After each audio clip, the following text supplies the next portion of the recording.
El cuerpo humano es una máquina maravillosa de precisión, casi nunca nos detenemos a pensar. Está formada por 20 o 30 trillones de células que trabajan de una manera concertada, de tal manera que la buena salud es el resultado de la sinergia, o sea, del trabajo coherente de todas y cada una de esas células.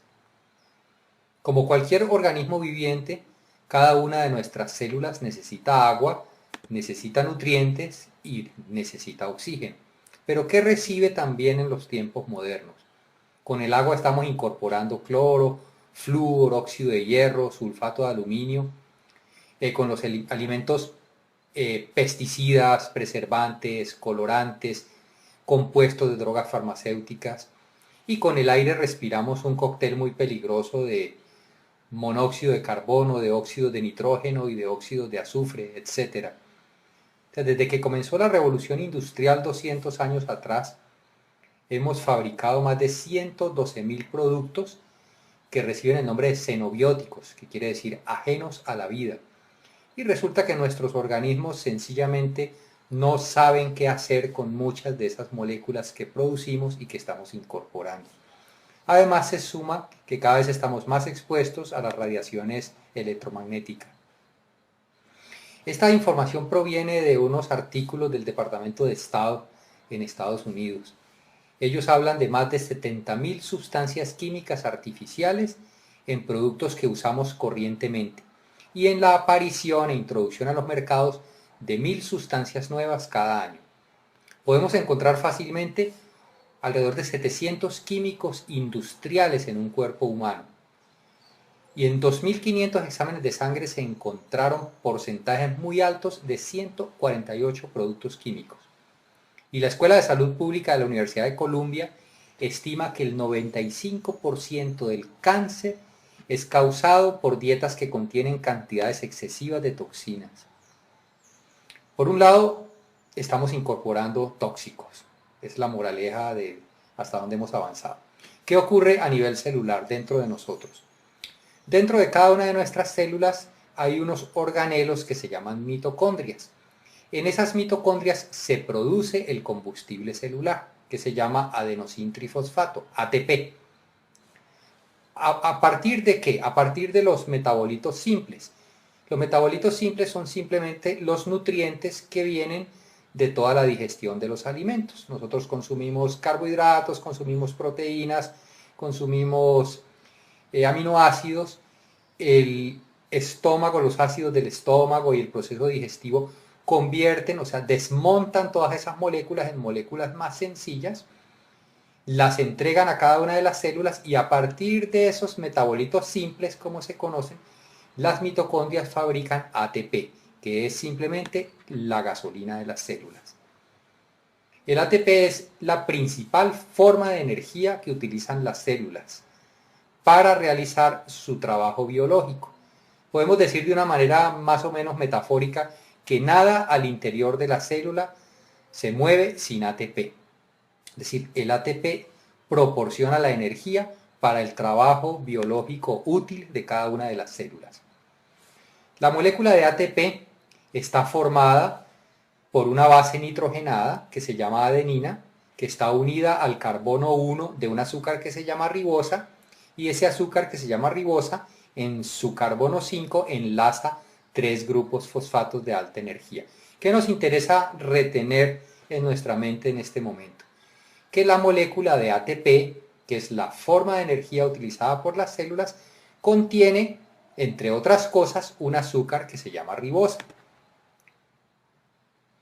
La palabra ribosa es simplemente un acrónimo del Instituto Rockefeller de Bioquímica y la descubrió y la describió Phoebus Lejeune durante sus estudios sobre el ADN.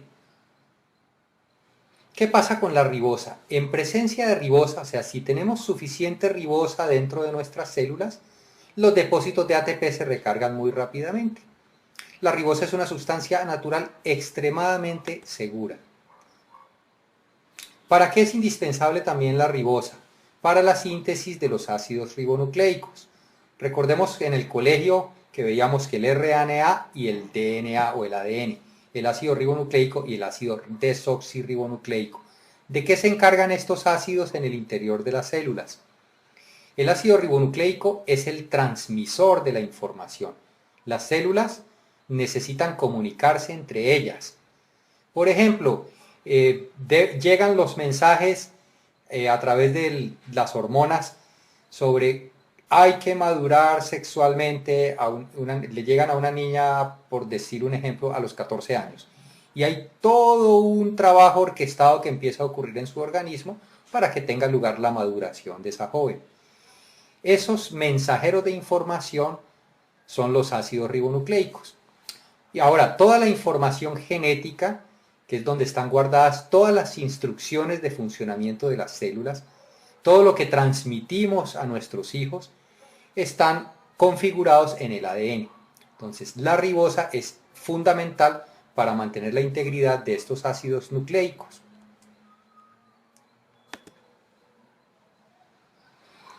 Ahora, en ese proceso de producir energía, las células convierten esos metabolitos simples en ATP y para eso necesitan oxígeno. Esa reacción química se llama oxidación.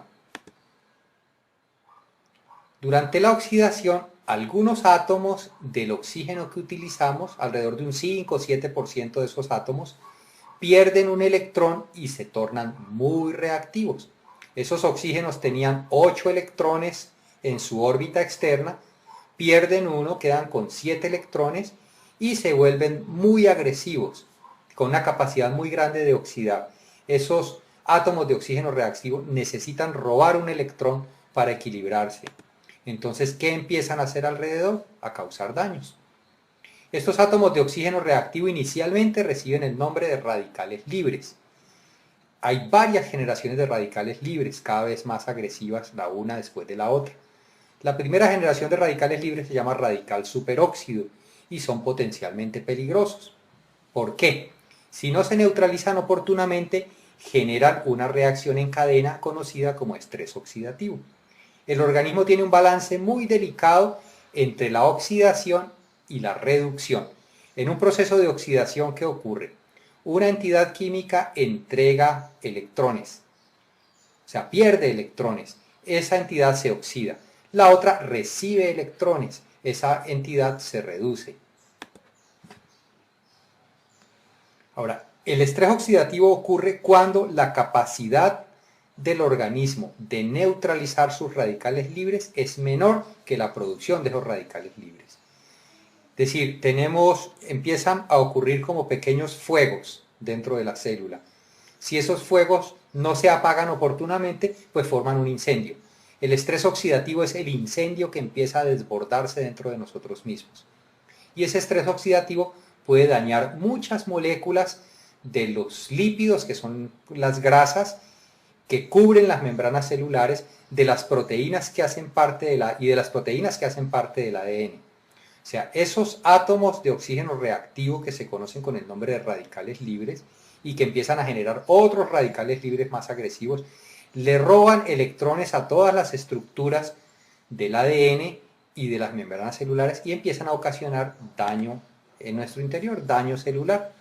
Este es un listado de especies reactivas de oxígeno y de especies de oxígeno y nitrógeno reactivas, es decir, de radicales libres, que arrancan como radicales superóxidos y van evolucionando hacia formas químicas cada vez más agresivas, cada vez capaces de causar daños más contundentes dentro de nuestras células.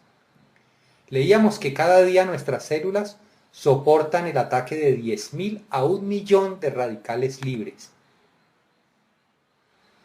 ¿Qué ocurre, por ejemplo, con un deportista? Un deportista de alto rendimiento o una persona que haga ejercicio intensamente en algún momento está utilizando 10 o 15 veces más moléculas de oxígeno. Entonces está produciendo 10 o 15 veces más radicales libres. Los buzos, por ejemplo, los buzos están respirando aire a presión.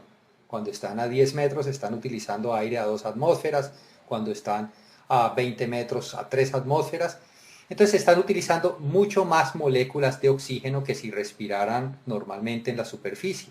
Entonces, al menos teóricamente, están produciendo mucho más radicales libres.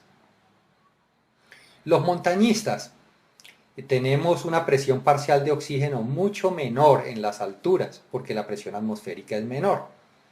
Hay un fenómeno fisiológico que ocurre cuando estamos subiendo la montaña. Se llama respuesta hiperventilatoria a la altitud.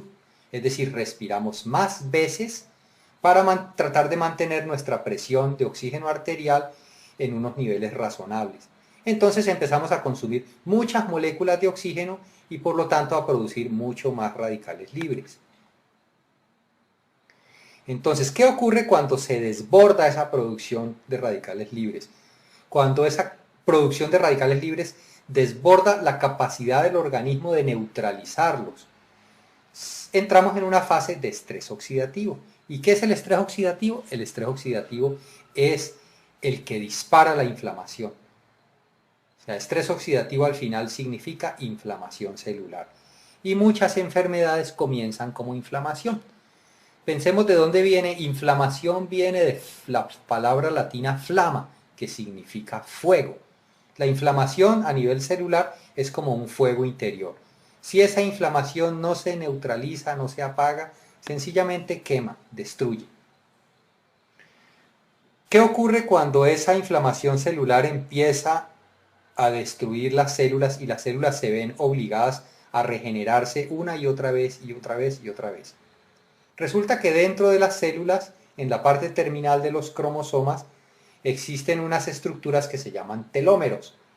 Esos telómeros son los relojes que determinan el número de veces que cada célula puede replicarse, o sea, puede regenerarse. Entonces, cuando los radicales libres causan daños al ADN, empiezan a acelerar estos relojes biológicos. O sea, las células en su proceso de regenerarse una y otra vez, aceleran lo que se llama la apoptosis celular, que es una muerte celular programada. Cada célula tiene un programa en el cual le permite replicarse, regenerarse un determinado número de veces, como las 7 vidas del gato, para poner un ejemplo. Esas 7 vidas del gato se pueden consumir de una manera muy acelerada si estamos experimentando estrés oxidativo una y otra vez. O pueden simplemente gastarse de una manera mesurada y en tal caso tenemos un envejecimiento progresivo y no un envejecimiento degenerativo. El estrés oxidativo acelera los procesos degenerativos asociados al envejecimiento. ¿Por qué? Porque empieza a dañar las células, a obligarlas a regenerarse rápidamente una y otra vez y otra vez. ¿Qué daños genera el estrés oxidativo dentro del organismo? Puede promover la formación de tumores porque causa daños al DNA donde está guardada la información genética. Puede activar los ácidos procarcinógenos y puede alterar todos los sistemas antioxidantes del organismo, los que utilizan la vitamina C, los que utilizan la vitamina E. Hay ciertas emociones que también pueden desencadenar estrés oxidativo.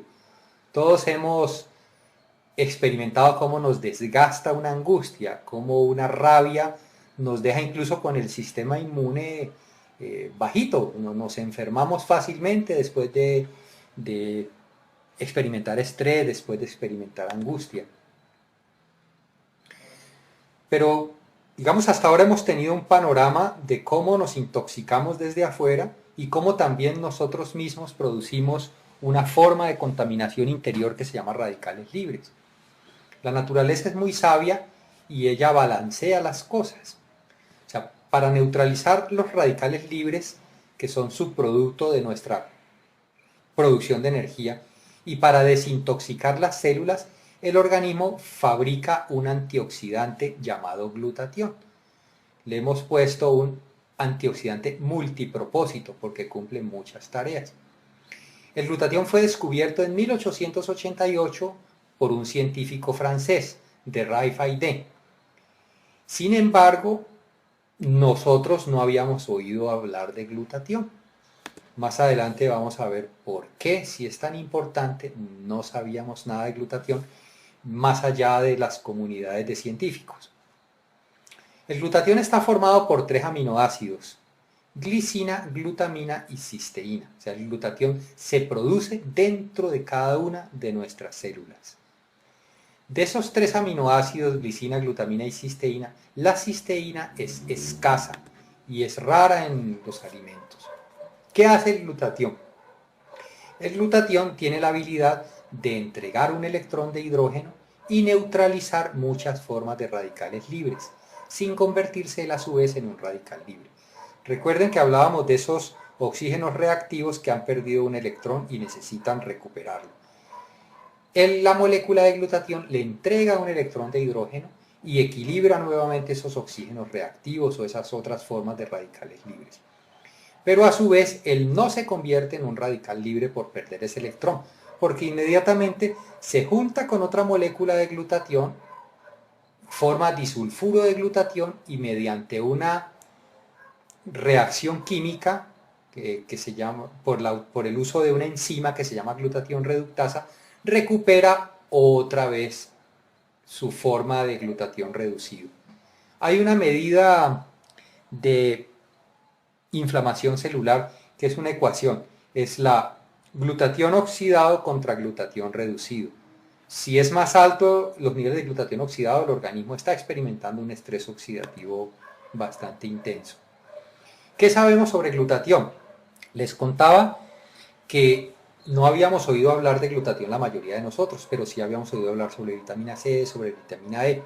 Por eso me sorprendió tanto cuando empecé a consultar la literatura biomédica. Hay una página en internet que se llama PubMed, donde se reseñan todos los artículos que producen los distintos grupos de investigación alrededor del mundo. Resulta que ayer hicimos la última consulta y hay sobre glutatión 102.880 artículos científicos. ¿Qué nos dice esa cifra? Si la comparamos con las cifras de investigación de antioxidantes, estos son datos de ayer, resulta que tenemos 102.309 artículos sobre glutatión. Y sobre vitamina C y sobre vitamina E, todos hemos oído hablar de la vitamina C y de la vitamina E, solamente hay 48.000 y 34.000 artículos respectivamente. ¿Por qué la medicina ha estudiado tanto el glutatión? ¿Por qué es tan importante? Entonces, permítanos compartir algunas habilidades del glutatión. ¿Qué hace el glutatión dentro de nuestro organismo? Resulta que el glutatión reduce las moléculas de hemoglobina para que recuperen su habilidad de transportar oxígeno a las células. Aquí reducir no significa hacer menos. Reducir es la contraparte de la reacción química de oxidación y reducción. Recuerden que en una reacción de oxidación, una entidad entrega electrones y otra entidad gana electrones. El que pierde electrones se oxida, el que gana electrones se reduce.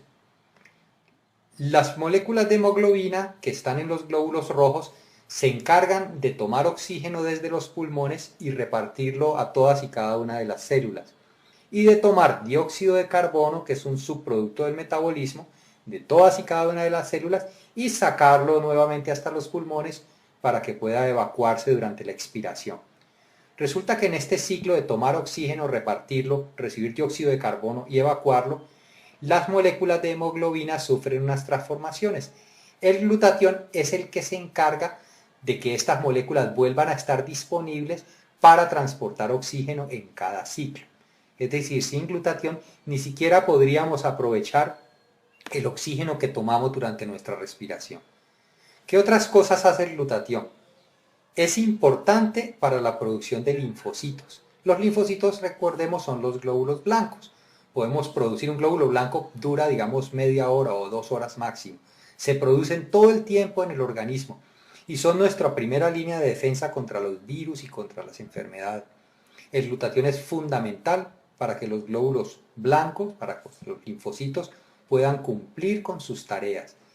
Y es importante para regular, para mantener óptima nuestras funciones inmunológicas.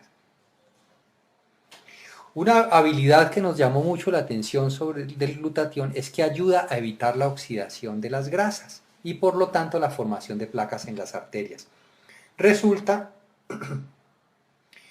que cuando las arterias se irritan por estrés oxidativo, empiezan a fijar grasa en las paredes. Empiezan a formar grasas a partir de lipoproteínas de baja densidad como el colesterol y los triglicéridos. Esas placas de grasa empiezan a estrecharlas y a impedir el paso eficiente de la sangre, y son las causas de los accidentes cardiovasculares y cerebrovasculares.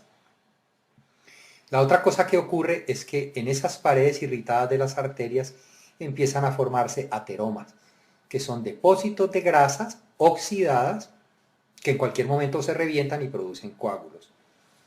Entonces, ¿qué hace el glutatión? En un organismo con niveles óptimos de glutatión, las grasas no se oxidan y sencillamente los excesos de grasa se evacúan. En un organismo con niveles bajos de glutatión, las grasas se oxidan fácilmente y empieza a ocurrir este fenómeno de formación de ateromas, de obstrucción de arterias. Y si nos ponemos a mirar cuáles son los índices de mortalidad más altos, las causas de muerte más altas en Estados Unidos y también en nuestros países de América Latina, los infartos cardíacos o los accidentes cerebrovasculares están en primera línea. Otra habilidad del glutatión. Al combatir el estrés oxidativo, el glutatión disminuye los procesos inflamatorios.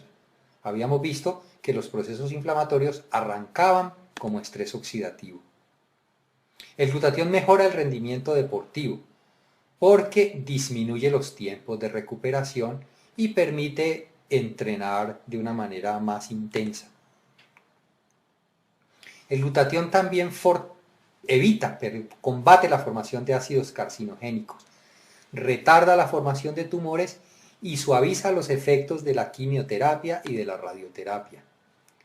El glutatión también ayuda a disolver la mucosidad y disminuye la inflamación de las vías aéreas en enfermedades obstructivas crónicas como el asma o como la bronquitis. El glutatión también ayuda a neutralizar los radicales libres que son producidos por la combustión del tabaco, por el humo del tabaco, y contribuye a desintoxicar fumadores. El glutatión desacelera los procesos de envejecimiento porque simplemente disminuye el estrés oxidativo y de esa manera puede contribuir a mejorar muchos signos y síntomas de algunas enfermedades neurodegenerativas propias de la vejez como Alzheimer, Parkinson y esclerosis múltiple. El glutatión también desintoxica ciertas sobredosis de drogas y una gran variedad de solventes, pesticidas y herbicidas.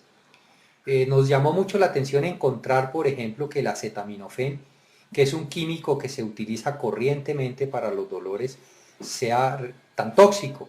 Encontramos muchísimos artículos sobre la toxicidad de acetaminofén. El glutatión también tiene la habilidad de quelatar metales pesados. Quelatar es como hacerlos inertes químicamente. Estos metales pesados como el mercurio, el cadmio, el arsénico y el hierro se acumulan en los tejidos. El glutatión los saca, los hace solubles en agua y facilita su excreción. Ahora, con un suministro adecuado de glutatión, los investigadores que desarrollaron maneras eficaces de incrementar los niveles de glutatión encontraron mejor respuesta al estrés oxidativo inducido por el síndrome de inmunodeficiencia adquirida o SIDA. Con niveles elevados de glutatión también se restauran algunas funciones del hígado y se mejora la protección contra las complicaciones de la diabetes. El glutatión tiene la habilidad de contrarrestar los efectos dañinos de los acetaldehídos que son producidos por el metabolismo del alcohol y que son los que causan la mayoría de los daños a largo plazo. El glutatión ayuda a evitar el cansancio y el dolor muscular que son característicos del síndrome de fatiga crónica. El hígado, los pulmones, el corazón y el cristalino son los órganos donde más glutatión se produce, se almacena y se recicla. La buena salud del cristalino depende de tener buenos niveles de glutatión en el organismo. El glutatión también protege contra la inflamación por gastritis, úlceras estomacales, pancreatitis y procesos inflamatorios de los intestinos, incluyendo las colitis ulcerativas y una enfermedad autoinmune que es la enfermedad de Crohn. La buena salud durante el embarazo y el parto y la lactancia requiere también niveles muy altos de glutatión. Una habilidad muy interesante del glutatión es que contribuye a proteger los tejidos del cerebro, previniendo los daños por radicales libres. El glutatión se encarga de reciclar la vitamina E, que es la que tiene la habilidad de reducir la acidez del cerebro. Ahora, el cerebro es el órgano que más recibe el ataque de radicales libres porque es el que más consume oxígeno y por lo tanto el que más radicales libres produce. La mala noticia es que nosotros producimos, nuestro organismo, cada célula nuestra produce niveles óptimos de glutatión hasta que tenemos alrededor de 20 años. A partir de allí empezamos a producir cada vez menos glutatión, más o menos un 10 o 15% menos por década, un 1% menos por cada año. Mientras tanto, los niveles de estrés oxidativo suben. A medida que nuestros niveles de glutatión disminuyen, estamos más susceptibles al ataque por radicales libres y al ataque por los tóxicos que estamos incorporando cada día. Hay otros factores que contribuyen al agotamiento del glutatión, como nuestra exposición a toxinas, a oxidantes, a drogas, a sustancias xenobióticas, los procesos de envejecimiento, la inflamación crónica, las infecciones como el SIDA, la hepatitis, las enfermedades crónicas degenerativas, la polución, la pérdida de sueño, el estrés y el alcohol. Y un efecto que no podemos subestimar es nuestra exposición a las radiaciones. Estamos tan expuestos a las radiaciones que nuestras células reciben todos los días un bombardeo constante.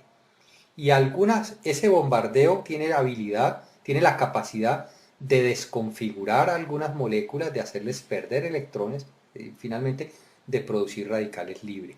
Todos usamos televisores, dispositivos de comunicaciones, hornos microondas, etc. Muchas de estas radiaciones ionizantes pueden contribuir a generar radicales libres.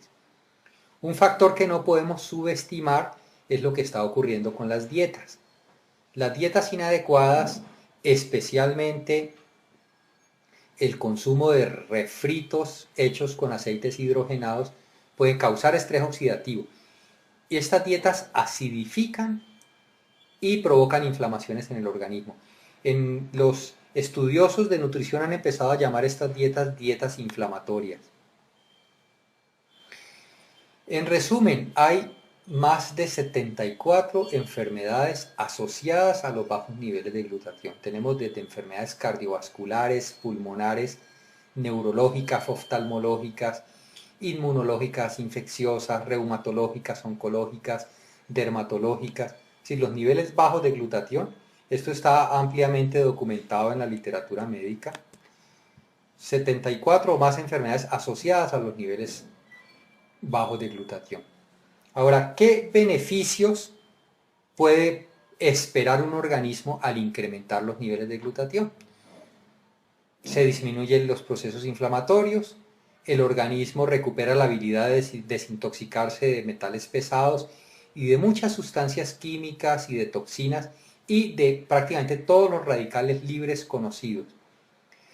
Los niveles altos de glutatión fortalecen el sistema inmunológico, incrementan los niveles de energía, aceleran la recuperación después del ejercicio extenuante, permiten incrementar los niveles de ejercicio, desaceleran los procesos de envejecimiento, mejora las funciones cardíaca, pulmonar, hepática y renal, incrementa la concentración y la claridad mental y mejora la recuperación del organismo durante el sueño. Ahora, ¿por qué ocurren por qué estos beneficios? O sea, no es que simplemente nos parece, eso se puede documentar, se puede probar con exámenes de laboratorio, aquí hay, digamos, algunos indicadores. Resulta que cuando se suben los niveles de glutatión, se incrementa significativamente el factor de crecimiento insulínico. El factor de crecimiento insulínico está implicado en la desaceleración de la muerte celular programada. O sea, un factor de crecimiento insulínico alto significa una desaceleración de esa muerte celular y por lo tanto una desaceleración de los procesos de envejecimiento. Cuando se incrementan los niveles de glutatión, se aumenta la producción de la dehidroepiandrosterona, que es la prohormona de la juventud. O sea, Con niveles altos de glutatión, lo que ocurre es una revitalización impresionante del organismo. Esta de hidroepiandrosterona es un marcador de vigor, es un marcador de organismos saludables, de organismos jóvenes, por decirlo de alguna manera. Otra cosa que ocurre cuando se suben los niveles de glutatión es que disminuye significativamente el factor de necrosis tumoral. El factor de necrosis tumoral es un indicador de inflamación. Si yo subo los niveles de glutatión, inmediatamente todos los marcadores de inflamación disminuyen. Otro marcador de inflamación, o sea, una sustancia implicada en los procesos inflamatorios, es la proteína C reactiva. Con niveles altos de glutatión disminuye la presencia de la proteína C reactiva. Y con niveles altos de glutatión se regula la activación del NF-κB, que es factor nuclear potenciador de las cadenas ligeras kappa de las células beta reactivas.